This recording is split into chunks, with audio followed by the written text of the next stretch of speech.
Before making any adjustments to the seat matters chairs, lock the 2 brake casters at the back of the chair for safety.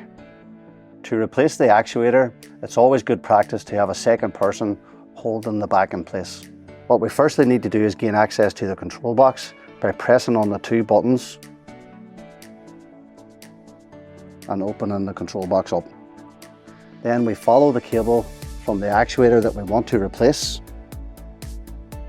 and pull the cable out from its port. Then we need to release the 2 R clips that's holding the actuator in place. Slide the pin out from the top of the actuator and then slide the pin out from the bottom of the actuator. That allows us to remove it completely. To fit the new actuator, we just repeat the process in reverse.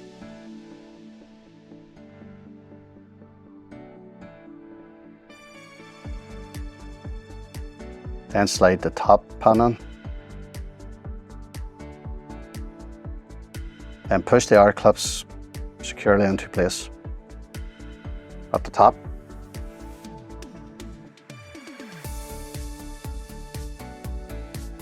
And at the bottom. Feed the cable back round to the control box and put it into the port that we initially removed the faulty actuator from.